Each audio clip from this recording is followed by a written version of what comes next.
Hello, I'm Sean Ramagas. I'm the artistic director at Camelot Theater and the director of The Hunchback of Notre Dame. Borders porous as a sieve, we let them come and let them live. It's almost as if they were given sanctuary. You know, a lot of community theaters shy away from doing this particular production because it's so enormous. And I kind of picked it on purpose because I wanted to prove to the community here that we could do it. You know, it has a very large orchestra. It has a large cast because the cast is divided into congregation members, which play multiple roles on stage. And then the set accommodates some choir members. In our particular show, we have 12 choir members, we have 12 ensemble members, which are congregation, and then we have our 5 leads. So it's a pretty large show. It takes a large crew and cast to pull it off. The themes of the show are love conquers all, but I think more so it's a story about, it's probably the ultimate story of don't judge a book by its cover. You know, I specifically, when directing the show, I met with Ernie, who plays Quasimodo, very early on in the process, and I said, I don't want you to play this with any other disability than the hearing loss and the deformity. Because I think that what that does is it really makes the audience feel sorry for Quasimodo even more so because he doesn't have a mental disability necessarily. He has only the hearing loss and the deformity.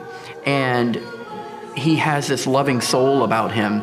And so, you know, the audience can pick up on the fact that the characters and their involvement with him come to love him because it doesn't matter what he looks like or what his exterior is like because he has a heart of gold. And that's what we really wanted to show with this version of The Hunchback of Notre Dame. Originally, this was written as a novel, as most people know, by Victor Hugo.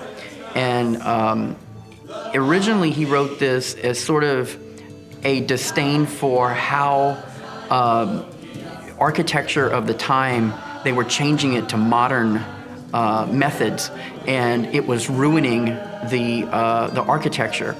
And you know, we still continue to do that today, but I think even more so, the themes of the show could be just as relevant 100 years from now as it is today.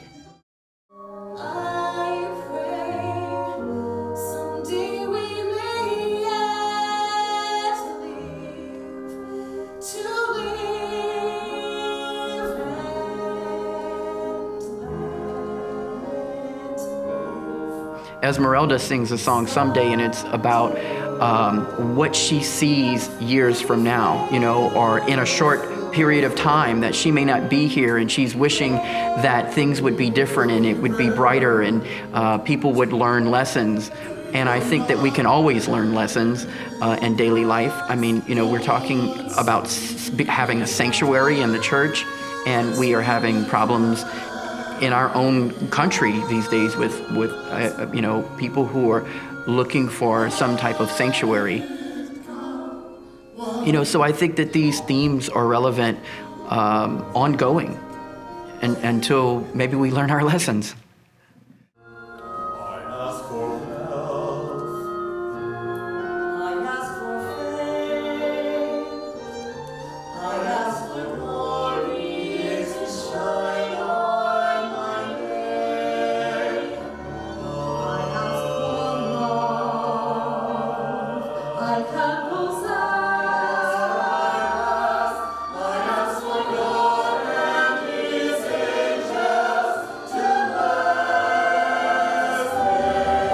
I think that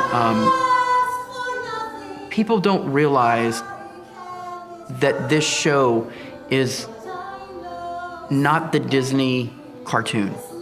And I want to speak to that because I think you can get something out of this no matter what age you are.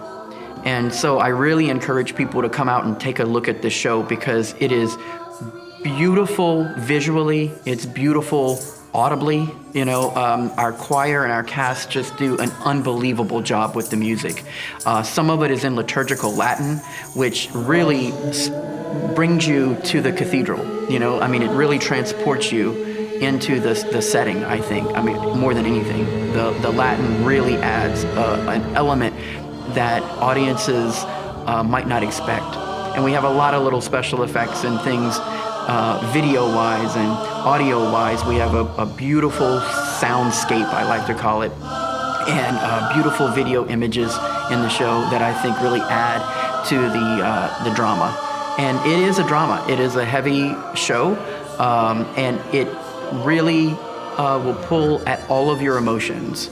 I think you will be happy in this show. At some point you'll be angry, and then there are a couple of moments in the show that you'll probably cry. So what show could you possibly get all of that in one night? And that is The Hunchback of Notre Dame.